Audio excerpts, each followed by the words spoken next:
On holidays and stuff, you don't have to pay on the fast lane. Yeah. But we have 2 people anyway, so we don't have to pay on the regular day.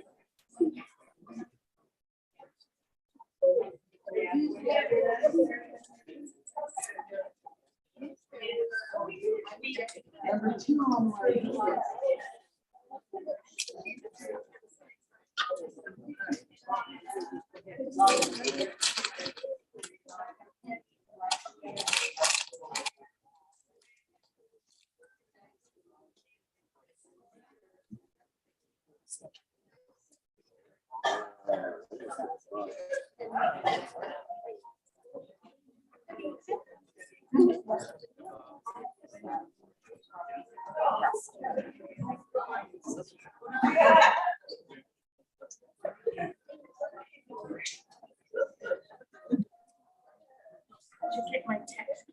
I have my phone at home. Oh, but so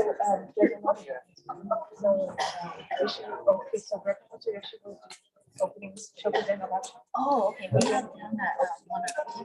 Oh, you guys did. No, I didn't ask. Because I just Reverend went to a show. Yeah, because I didn't hear anything about the it's hard for the, you know. So Reverend went to a show. Yeah, we haven't done that. I know, but we never asked them. They just do it. Okay. Well, I just Reverend went to a show. And Reverend was kind of do it.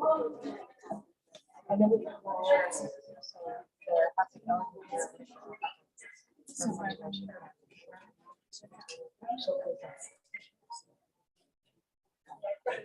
And then when you start the China, you have a lot of medicine.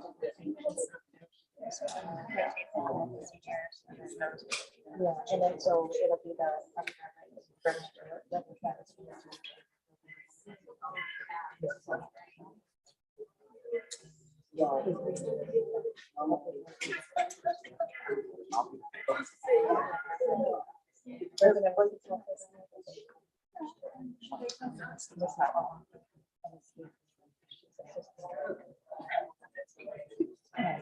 And all.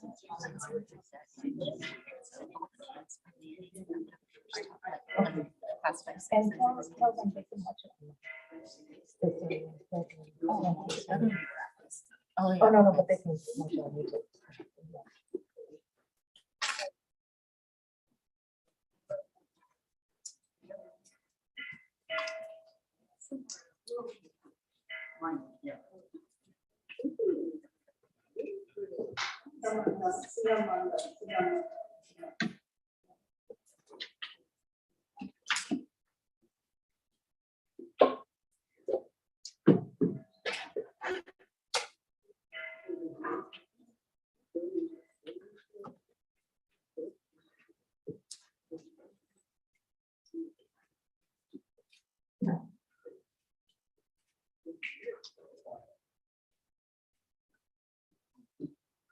Good morning, everyone.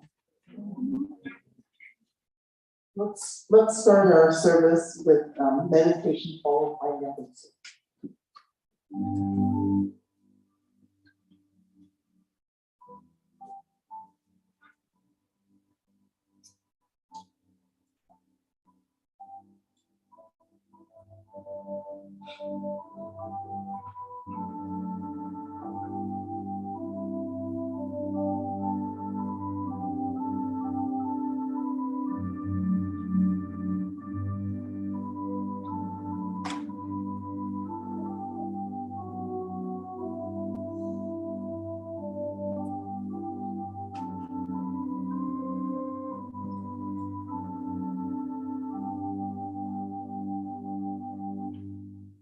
Namo Amida Butsu.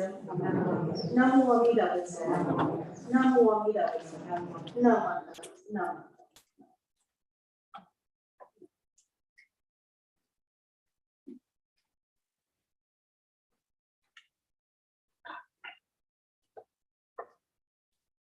Welcome again. So good to see everybody here.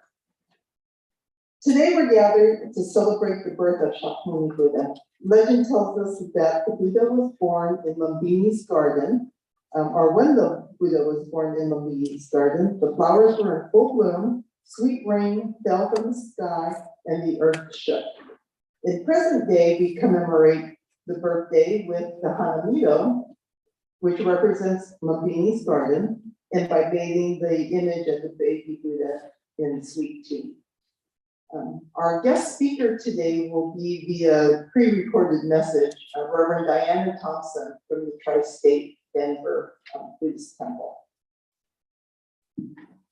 So let's begin our service here with Kambutsuke, followed by the Aspiration Hill Yakumon and the offering of tea or the Kambutsu by Reverend Kendall Shibata.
We are fortunate to be here in this world where birth is difficult. We're even more fortunate to be able to meet the vow of immeasurable life and light that transforms us to become truly human. On this Buddha Day, celebrating the birth of the baby Buddha, we are reminded of the rarity, nobility, and preciousness of each individual life that is sustained by infinite workings of all others. With humility and gratitude in our hearts, may we rejoice in the birth of Siddhartha Gautama, who had later become the Buddha, the fully awakened one. Please join me in Rasha. Namo Amida Butsu. Namo Amida Butsu. Namo Amida Butsu. Namo Amida Butsu. Namo Amida Butsu. No. Namo.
Let's rise and sing Gatha in Lumbini's garden in the service book, page 177, also included in this program, followed by three treasures.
three treasures. Hard is it to be born into human life, now we are living it. Difficult is it to hear the teachings of the Blessed One, now we hear it. If we do not deliver ourselves in the present life, no hope is there that we shall be freed from suffering and sorrow in the ocean of birth and death. Let us reverently take refuge in the three treasures of the truth. I take refuge in Buddha. May we all together absorb into ourselves the principle of your way to enlightenment and awaken in ourselves your supreme will. I take refuge in Dharma. May we all together be submerged in the depth of the doctrine and gain wisdom as deep as the ocean. I take refuge in Sangha. May we all together become units in true accord in your life of harmony, in a spirit of universal brotherhood, free from the bondage of selfishness. Even through ages of myriads of kalpas, hard is it to hear such an excellent, profound, and wonderful doctrine. Now we are able to hear and receive it. Let us thoroughly understand the true meaning of Tathagata's teaching. Namo Amida Butsu. Namo Amida Butsu. Namo Amida Butsu.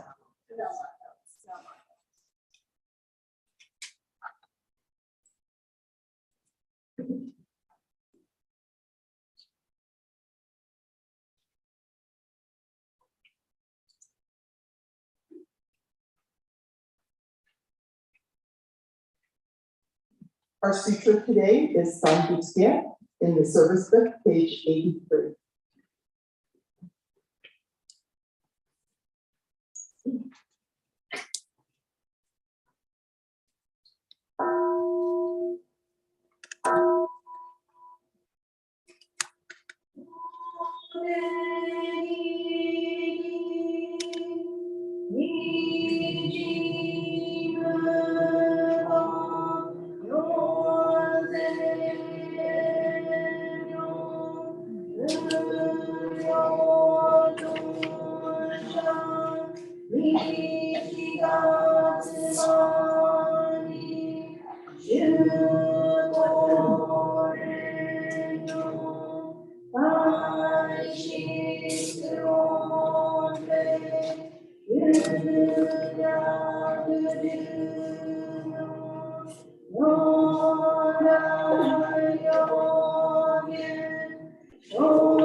Sinamanda, Sinamanda, Sinamanda, Sinamanda, Sinamanda.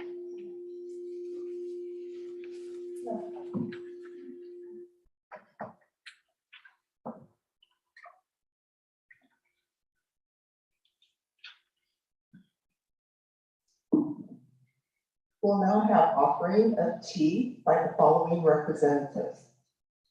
Dharma School student Derek Yu.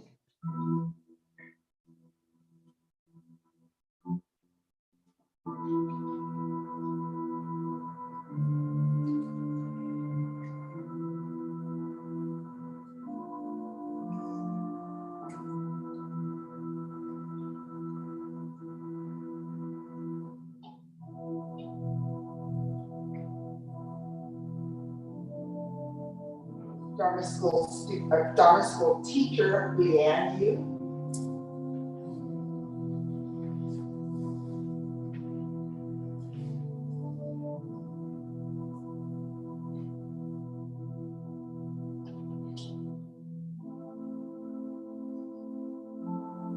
Sangha Club Ella Moimura.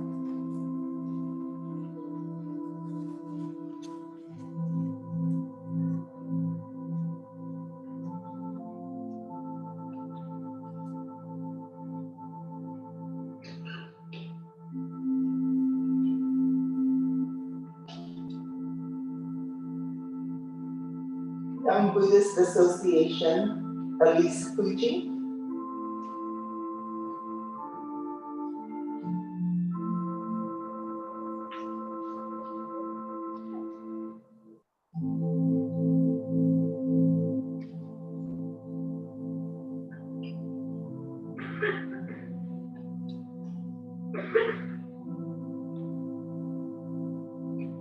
Young Adult Buddhist Association, Dr. Alan Kawaguchi.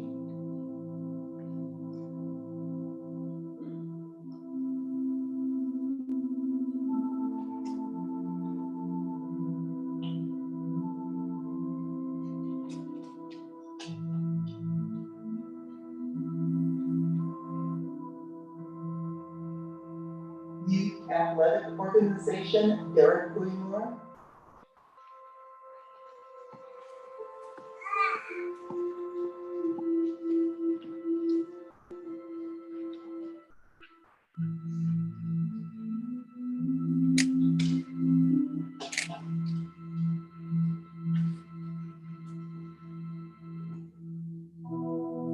Adult Buddhist Association, Dolores Matsumura.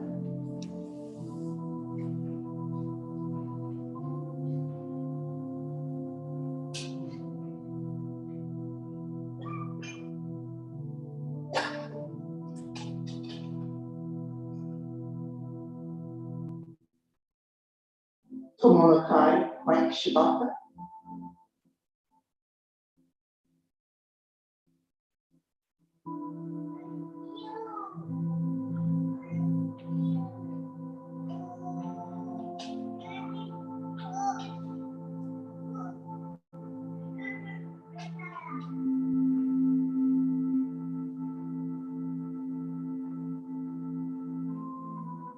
Stockton Bukyo Taiko, Chris Kubo.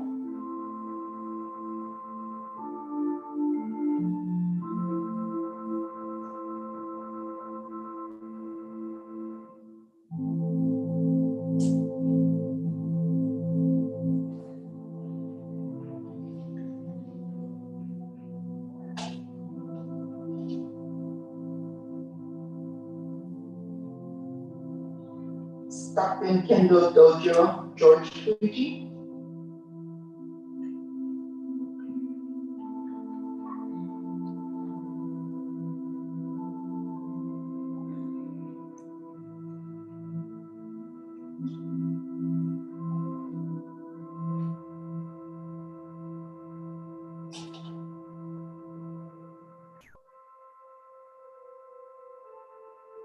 Stockton Buddhist Women's Association, Kimi Ishihara.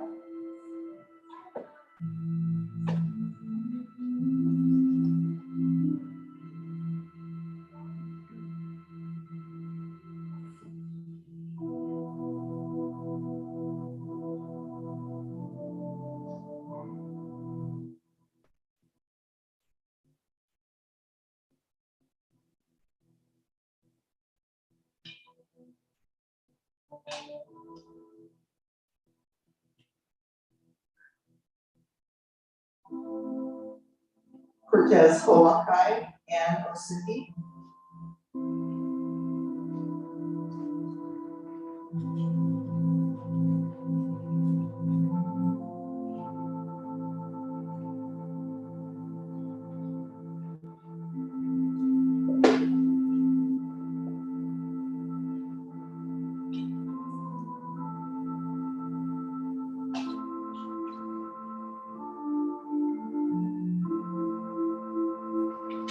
And the Buddhist Church of Stockton, Candy Hayashi.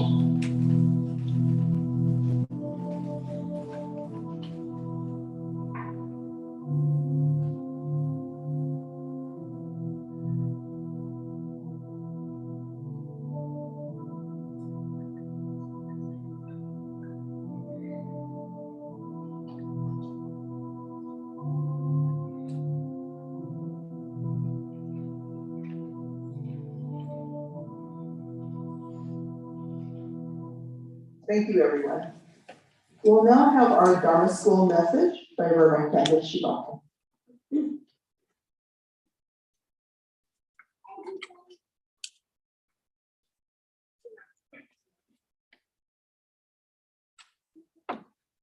Good morning, everybody, and happy Hanamatsuri. So it's so nice to see all of you here today. And of course, today is a wonderful occasion to celebrate the birth of Prince Siddhartha, who would later become the Buddha. And so when I think about the birth of the Buddha, I can't help but thinking about other birthdays that are celebrated on April 8th. And it's quite amazing when you think about the birth of the Buddha and the birth of all sentient beings. As we mentioned in the three treasures, hard is it to be born into human life, and now we're living it.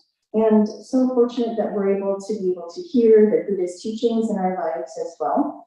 And when we think about birthdays, perhaps maybe your parents, your siblings, best friends, you think about them in a special way to celebrate how wonderful they are and what they bring to your life. And so this particular April 8th, which is again the birth of the Buddha, I think about, of course, my sister Tiffany, whose birthday is also on April 8th. And when I think about my sister, and I've mentioned this in a previous Karma article, I think last year, when I think about my sister Tiffany, and of course many of you know her, she's very kind and generous. She's thoughtful, caring, gentle, and she's very mindful. And I think all of these different things, of course, on a regular basis, just based on everything that she does for us, for me and my family. But of course, I especially think about all of these wonderful qualities on her birthday. And so we can think in this particular way about the birth of the Buddha. So again, as I mentioned in my last Dharma message, as I talked about the Buddha last week, even though the Buddha, Prince Siddhartha, who would later become the Buddha, was born more than 2,500 years ago, we have an opportunity to learn more about him, of course, through learning about his life and what he experienced. And this is Reverend Diana Thompson will review some of the events in the Buddha's life. But I think this is an opportunity for us to really look at some of his qualities as well, just as I was thinking about my sister's qualities on her birthday. So the Buddha, we can think about Prince Siddhartha as a very curious young boy. He was curious to see the world around him, and even went outside the temple, the palace walls to see what was beyond the walls. And this led to his venturing out and living a life that was very, very different from what he had been living before. And this adventure outside of the palace walls, he was very dedicated to a new practice in his life of pretty much meditating on what we can do to alleviate our suffering. So I can think of him as being very dedicated.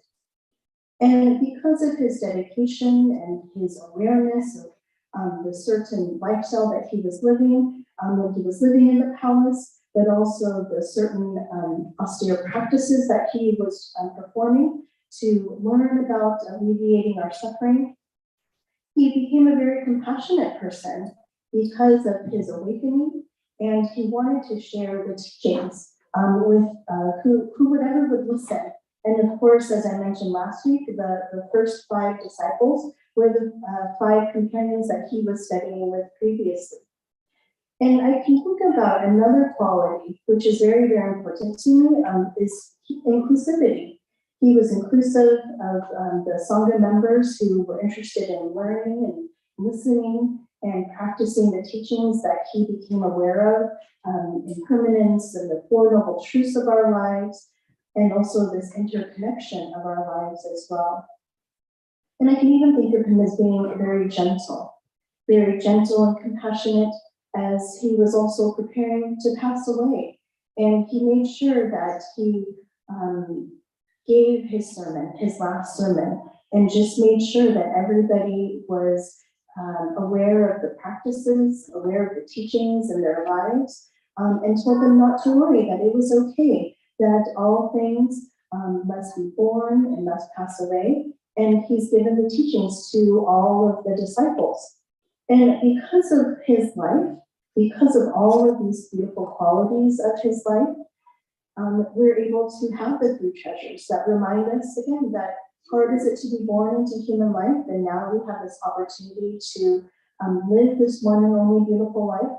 But also we have the Buddha's teachings, and also the Sangha, which make up the 3 treasures. And the Sangha is just as important as the Buddha and the Buddha's teachings. And that's why it always warms my heart to be able to see all of you come to the temple and even see you online, because it is a treasure to be able to put our palms together and say the Nembutsu, and practice the teachings of Shinran Shonin as well, and be able to really reflect upon our lives, reflect upon the people in our lives that make it very, very meaningful and special. And of course, we express our gratitude to those individuals, especially on their birthdays. But of course, we don't have to wait until their birthday to express our sincere gratitude.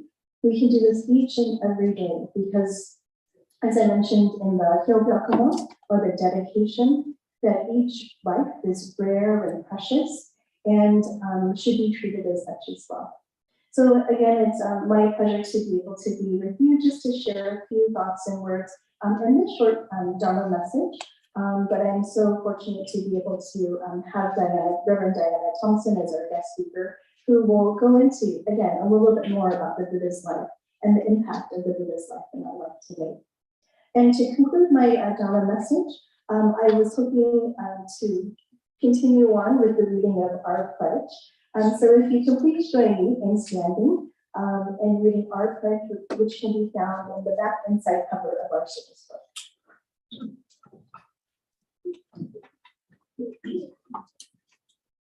Our pledge. Breaking out of my shell, I will share a warm smile and speak gentle words, just like the kind Buddha. Not becoming lost in my greed, anger, and ignorance, I shall think and act with an open mind, just like the calm and peaceful Buddha. Not putting myself first, I will share in the joy and sadness of others, just like the compassionate Buddha.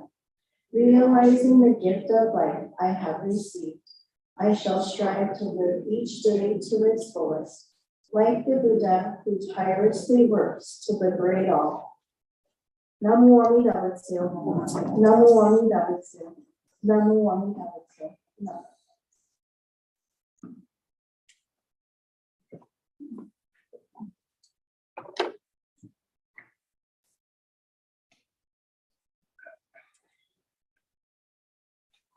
Thank you, Sensen.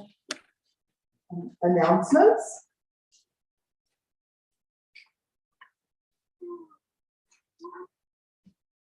First, I'd like to thank all of the volunteers who worked yesterday to assemble the honey wheel. It's beautiful. Thank you so much for your time. The Buddhist Church of Stockton and Dharma School will be co-sponsoring the Hatsumaigi for Infants First Service It will be held in conjunction with Gotanen and Parents' Day on May 21st. If you have a newborn or young child and would like to participate, refer to the registration form attached to the karma or contact the office. Save the date, August the 5th, 2023. We are celebrating the Taste of Oahu. We will be back in person. Raffle prizes are being requested and would greatly be appreciated.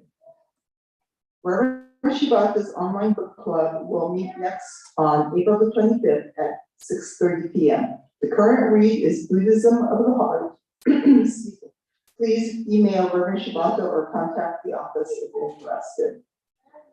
The 2023 scholarship applications are available either electronically or hard copy. Please contact the church office. The due date for the scholarship package is May the 18th with all required paperwork. Please submit names of high school and college graduates to the church office by May the 1st. Yaba is having a Da Vinci's fundraiser. Cost is $15 with pickup at any of the Da Vinci's between May the 3rd and May 7th. Tickets are on sale now for many Yaba member, office, or employee before or after service. Please see the flyer included in the comment. The BCA Music Committee is having a Gotha lyric writing contest. Cash prizes for the winning entries. Deadline is June 4th, 2023. For details, there's a website that you can go to. Sonic Club is continuing collection of aluminum cans and recyclable plastic bottles. Donations may be left by the white bin under the carport area. Help keep recyclable bottles and cans out of our landfills by supporting one of our youth organizations. The YBA is going to have an online fundraiser selling popcorn from Friday, May the 5th to Tuesday, May the 9th. The information for this upcoming fundraiser will be in the next Karma, email blasts and flyers. YBA will receive 50% of total sales, so please help support the YBA through this fundraiser. Are there any other announcements? If not, students up to 6th grade are dismissed to class. Please observe good etiquette when leaving and offer sweet tea if you haven't already. Thank you.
Our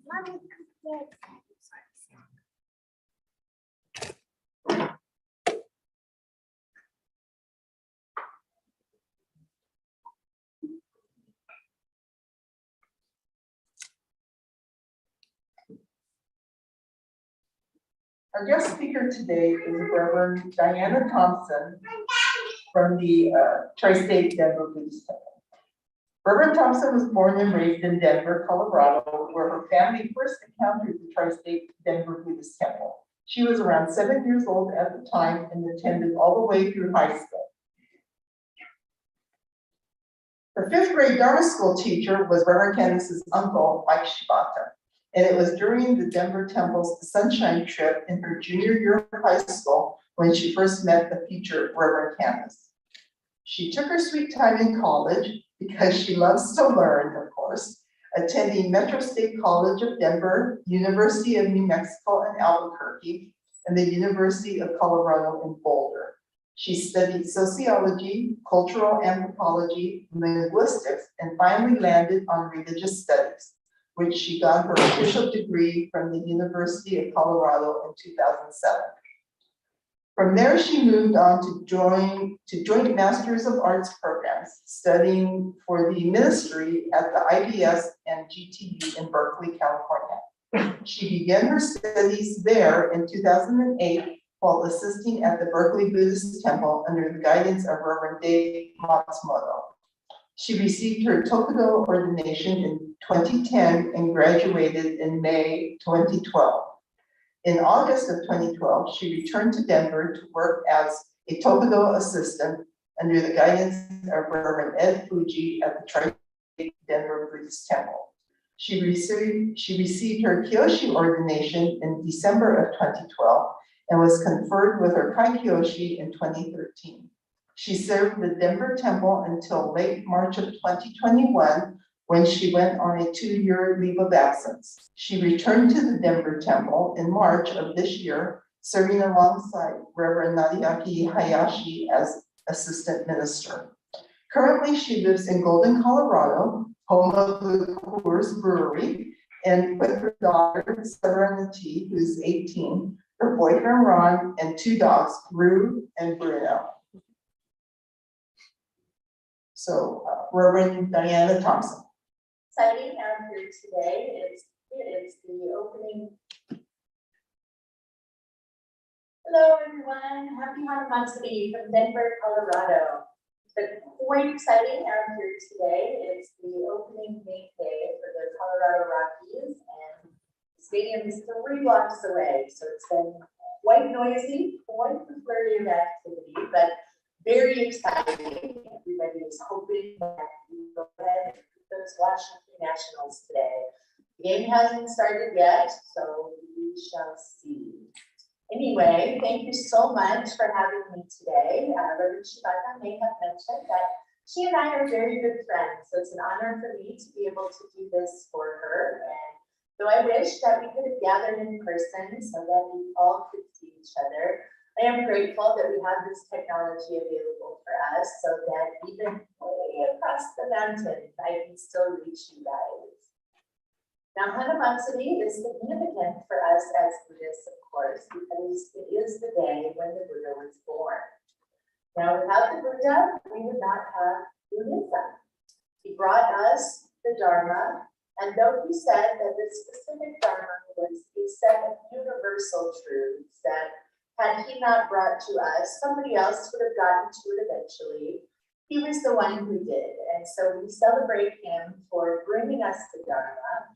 And because of him and because of the Dharma, we also have our sanghas. We have our temples to share the teachings in and to gather with other members to share them. Now, the story of the birth of the Buddha goes as such. It started long, long ago, about 2,500 years ago in North India. And there was a king, Suddhodana, and his queen, Maya. And for many, many years, they had been wishing and hoping for a child. Now, this never happened, and never happened. And it was getting very, very sad for both of them. But one evening, Maya sat at her bedroom window looking out on the moon.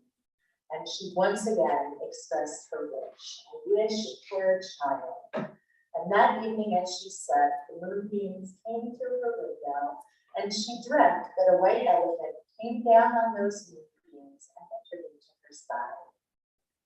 When she woke the next morning, she went to one of their holy men and asked what this dream could possibly mean. And she was told that it was a very, very auspicious dream, because it meant that they would indeed have a child, and this child would grow to be a great leader, either a king or a teacher, holy person. And this was overjoyous news for them, because they had been wishing and hoping for so long. And to know that this child would be a great leader one day was just a little cherry on top. So 9 months later, as the birth got closer, the custom at the time was for the woman to travel back to her family home to have the baby. So Queen Maya gathered up her things and her retinue, and down the road they went. Now this road was indeed a dusty trail. It was very, very hot and very, very dry. But up ahead, they saw a beautiful garden, the one that we now know as the Eden Garden. And it was here that they stopped, and they got down from their chariots, and they dropped their heavy loads, and they went into the garden to relax. They lay under the beautiful flowering trees, they drank from the cool springs. And while Maya was wandering around this garden, she felt the first pangs of birth. And she reached up and grabbed the limb of the tree, and at that moment, the baby slid quietly and painlessly from her left side. Now, at this point, a sweet rain began to fall from the sky, and the flowers blew in the breezes all around the garden. And the baby himself got up, walked 7 steps in each of the cardinal directions, and when he returned to the center, he put one hand pointing towards the sky and the other pointing towards the earth, and announced that in the heavens and on the earth, I alone am the world honored one. At this moment, the earth trembled, and not in a scary earthquake kind of way, but more just in an awed kind of way. And the animals and the people in the garden gathered to see the baby and to express their deep gratitude for his birth. Now, at this point, the baby was named Siddhartha, which means every wish fulfilled, because the wish that they had had for so long had been fulfilled. Now, we tell this story every year at Hanamatsuri time, and within our temples, we can see various elements of this. We have the Hanamido, or the flower house, and in it is the little baby who's making his proclamation, and we bathe him with sweet tea. And all of the elements of the story can be seen. Here in Denver, our Hanamido is in the shape of a little elephant with the house on top. So we even have the white elephant going on in our setup. Now, all of the elements of the story make up sort of what we see in religious tales. There are these fantastic elements, but even though you may call them religious myths, in religious studies, myth means truth story. Not that all of the fantastic elements are necessarily true, but that each one points us towards a certain truth. It's a way to help us understand things, because sometimes white elephants are just more fun than actual life. So to go through a few of the little elements, we'll start with the white elephant. At the time, and possibly still today, the elephant is a symbol of royalty. And so the elephant coming into her side was indicative of the idea that this child was going to be a great leader. Now, if we move a little forward, we see things like the sweet tea rain that fell from the sky and the flowers that blew in the breezes.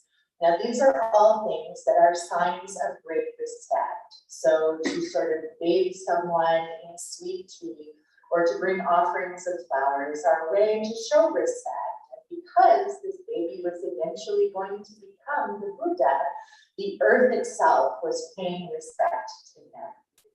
Now, one of The more fantastical elements, of course, was the idea that the baby came silently and painlessly from Maya's side. Now, any of us who have given birth probably would not use quietly and painlessly when describing that birth process.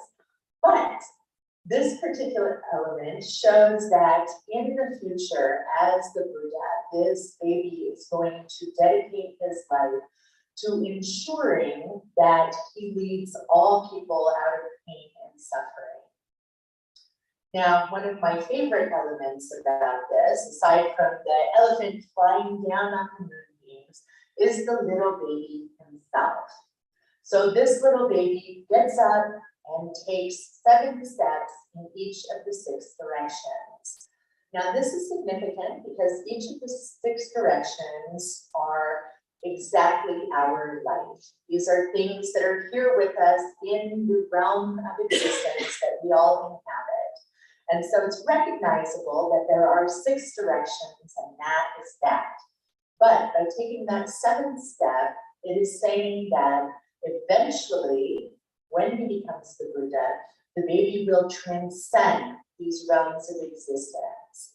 And through his enlightenment, show us that there is a path for us as well. And the other thing was the proclamation that the baby made. So the baby announces that in the heavens above and on the earth below, he alone is the world honored one. And eventually, this will be a way that people do refer to the Buddha himself as the world honored one. Not that everybody must revere him, but that we are grateful for the teachings that he would bring. Now, again, when we look at these kinds of stories, sometimes it's hard to get past the mythological elements or ones that seem fantastic. But again, they're a way of pointing us towards certain truths. And one of the things that I always found interesting was that little baby making a proclamation.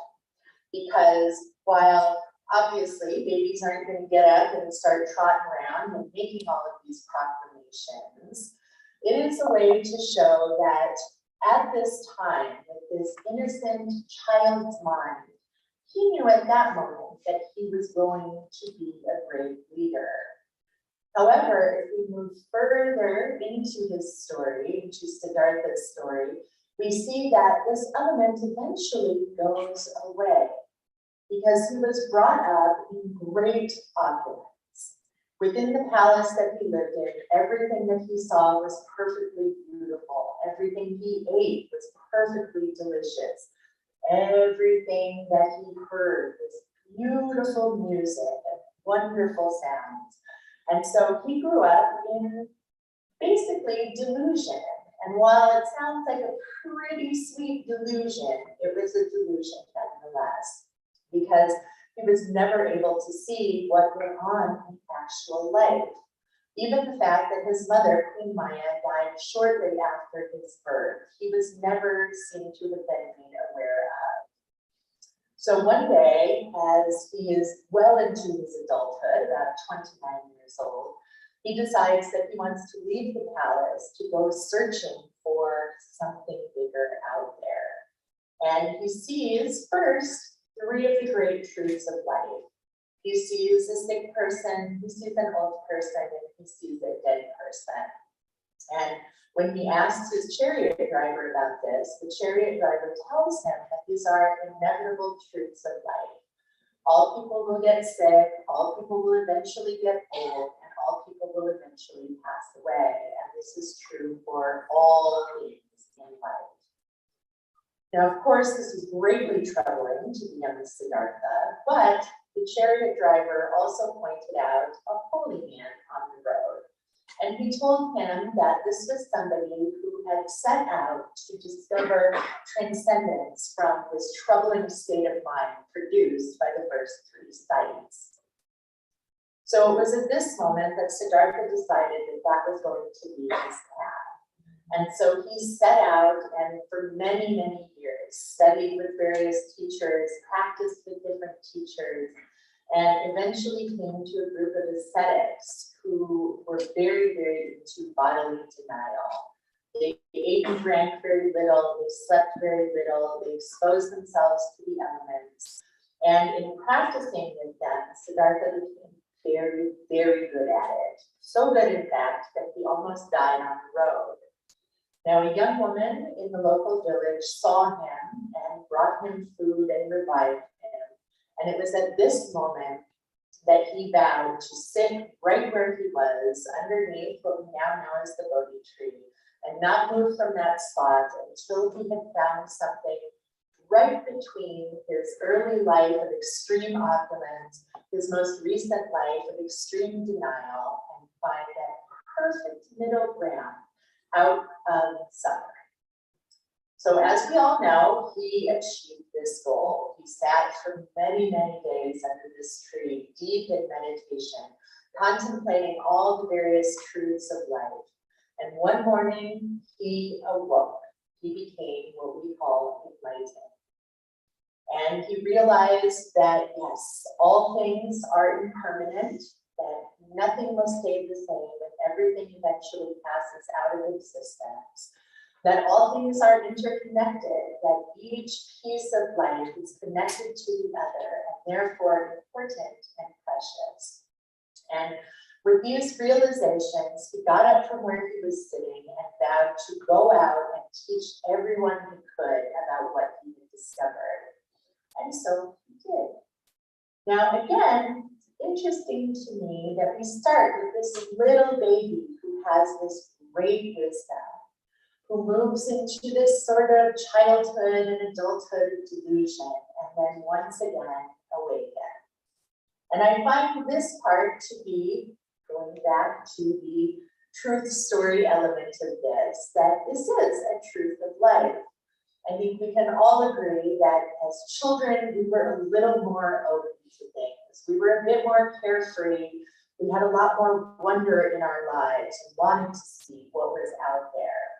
But as we grow older, it's possible for us to get sort of narrow vision. And even though we grow and learn new things and meet new people, it's still very common for us to get stuck in our little niches. We tend to gravitate towards people who think and act similarly to how we do. It's harder and harder to get out there and meet new people. But as a child, that can be a little easier. I remember from when my daughter was very little, the only criteria she seemed to have for friends was, you're small, I'm small, let's hang out. And certainly I don't feel that way anymore. It becomes a little harder to make friends. And even though I was a very shy child when I was little, I still had something that was akin to wonder. I was still far more daring, far more fascinated with the world. And as I grew, like I said, it became harder and harder because my vision started to narrow a little bit. And in Jodo Shinshu, we talk about how we are the foolish beings, that we are living these lives of narrow vision and delusion. And it becomes, as we grow, harder and harder to get out of that. However, we also say that once we realize ourselves to be foolish beings, our mind turns around and we can start to slowly by slowly, little by little, see things with broader vision. We can see that all things are interconnected, that the smallest little parts of our lives are connected to the larger whole and vice versa. And so it gives us a way to see the world as it really is and to see ourselves as we really are. And when we begin to be able to see ourselves as these kind of foolish little beings full of delusion, we actually relax. We don't revert all the way to our childlike state. I once in a while would maybe like to show up in a princess costume to work. I think they would send me home for a couple of days and tell me to stop being so childish.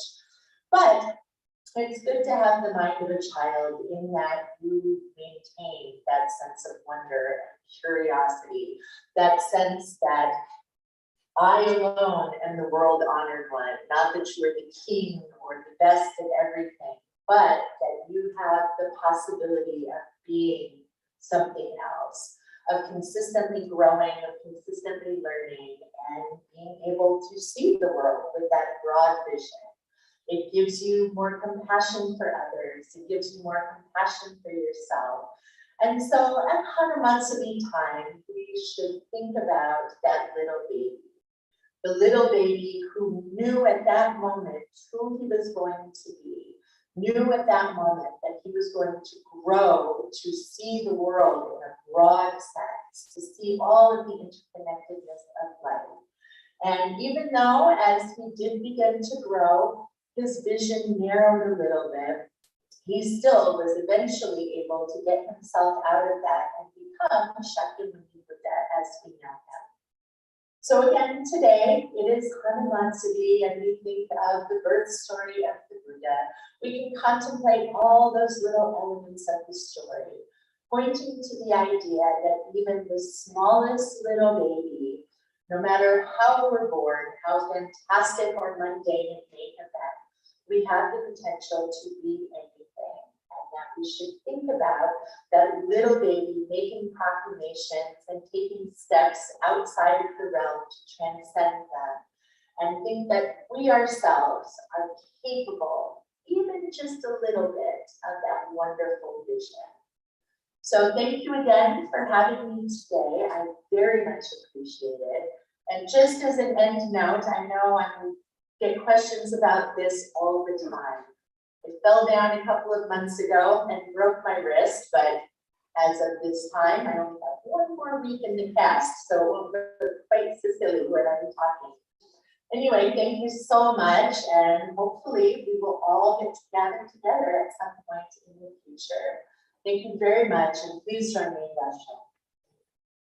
Namo Amida. Namo Amida. Namo.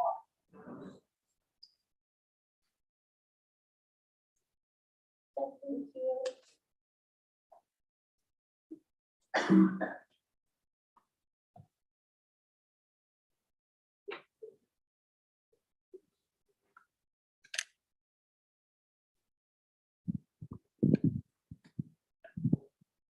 So I hope everybody enjoyed Reverend Thompson's message, and of course, think a little deeper about the birth story of the Buddha and what it all means, of course, for us as we practice the teachings of the Buddha in our daily lives. And as she mentioned, we're very, very good friends.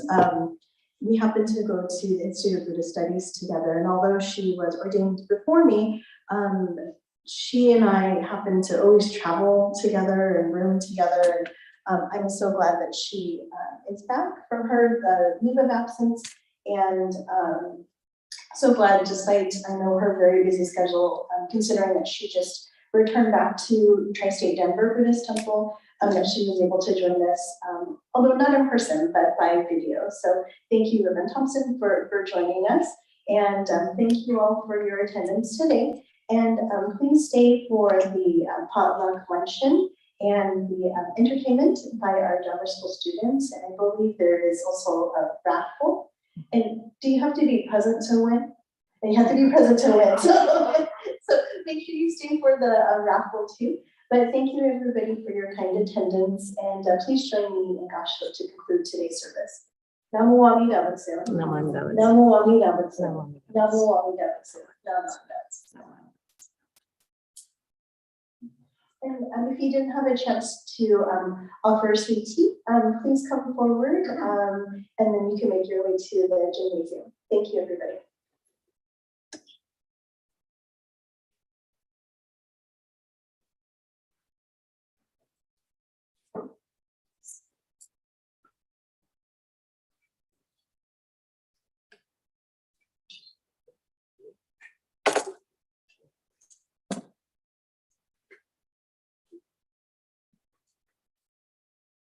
Hey, everyone online, thank you for joining, and we hope to see you next time. Thank you.